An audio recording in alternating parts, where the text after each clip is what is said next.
Hey guys, welcome back to our VCP 6.5 ICM hands-on training. This is lab 14 into our series. In this lab, we'll go ahead and explore some of the functionalities around the virtual machine. This is the objective for this lab. We'll go ahead and take a look and we'll work with the inventory. We'll try to register and unregister some VMs from the inventory. There may be a situation where you don't want certain VM to be displayed into inventory, but at the same time, you just don't want to delete them completely from your VMware environment. So in that case, the register and the unregister functionality comes pretty handy. We'll also go ahead and explore and delete a VM completely from the vCenter, and then we'll go ahead and work with the snapshot, where we'll go through a good hands-on exercise with the snapshot and some of these functionality. So without any further delay, let's jump onto our hands-on. So I have logged onto our vSphere web client. So within the vSphere web client, let's go under the VMs and template. If you take a look under within the VMs and template, there are quite a bit number of VMs and templates which are available in our environment. So let's go ahead and pick any one of the VMs. So let's go ahead and click on VM5 and we will see what is the current location or what is the data store being used by the VM5. So simply go ahead and click on VM5, and on the right hand side there is an option that says data stores. So go ahead and click on data stores, and as you can see, the VM5 is being stored on this particular data store. In the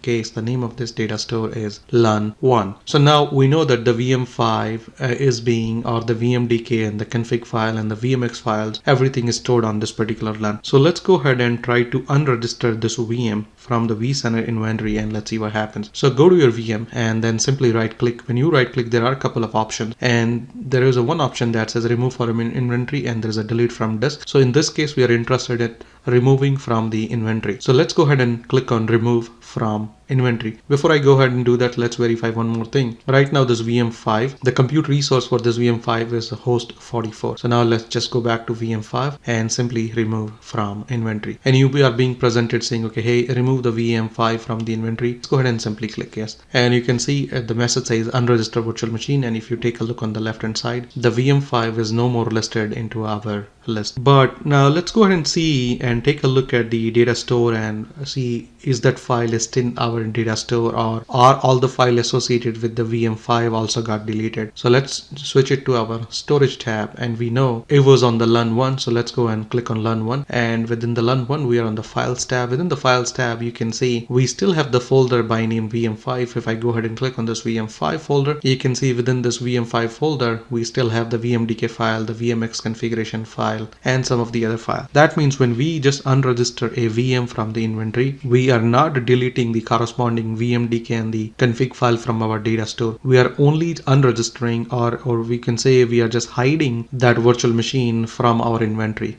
If for some reason you need that virtual machine to be back inside your inventory, we can go ahead and register back that VM into one of the ESXi host or into the vCenter inventory. And the process is very simple. Let's say in this case, we want to re-register back the VM5. So let's go ahead and confirm one more time. Within the VM and templates, we don't have VM5. Go back to the storage, and this is the LUN1. On LUN1, this is the VM5 that we are interested in registering back into our vCenter inventory. So now come back to the VM file, and within the VM5 folder, there are a couple of files, and one of the file is your VMX, which is VMware configuration file. So simply go ahead and right click on this VM file, and we are being presented with a couple of options on this page that says register VM, download from data store, delete file, copy to move to rename. So in this case, we are interested in registering this VM back into our inventory. So we will go ahead and click on register VM, and we will be presented with a small wizard. So in this wizard, we can go ahead and specify the name of the VM. So we will say, okay, VM5. We can go ahead and select the location. Let's put inside the dev VMs folder, and now go ahead and select the compute resource. So in this case, we'll say the compute resource that we want is 44. Simply go ahead and click next, and go ahead and finish the whole process. And you can see register virtual machine, the process was simply done. If I come back to the VMs and template, we should see under dev VMs our VM5. So using the register and register functionality, you can register and unregister a VM from the vCenter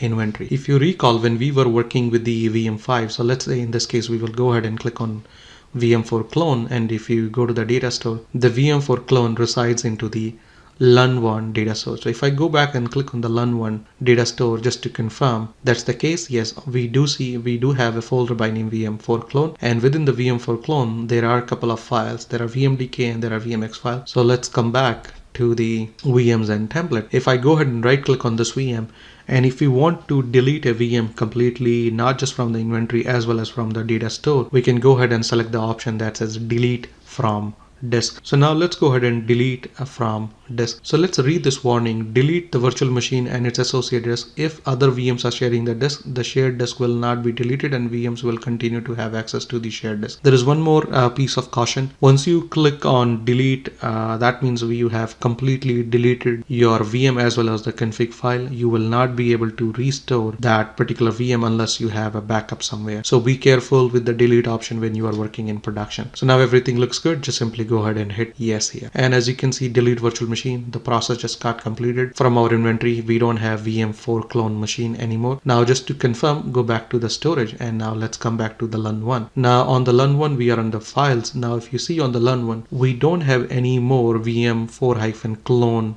directory. That means when you delete a VM, we are deleting that VM from the inventory, as well as we are deleting all the associated VMDK and config file from the data store also. And that's how you can use this process to remove some files or some VMs from your data store. Now let's come back to our VMs and templates tab. Now we'll go ahead and explore another functionalities around the virtual machine is the snapshot. So you can take a snapshot to preserve the current state of your virtual machine. That means a perfect example would be, let's say you have some application and you need to upgrade and you're planning to upgrade some component of your application, but you're not sure whether this component is compatible or not. So you can go ahead and take a snapshot, and then after taking the snapshot, you can try upgrading that particular component. If for some reason there is a failure, you can always restore back to the previous state of your virtual machine. And we'll go ahead and explore the similar things into this particular lab. So for this, I will be making use of this VM4. So let's go ahead and open the console for VM4 quickly. Now let's go ahead and log into our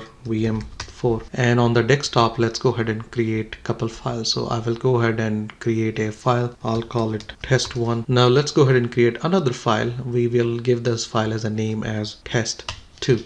So these are the two files that we have created. So the current state of our VM is at this stage that this VM has two files which are sitting on our desktop, and we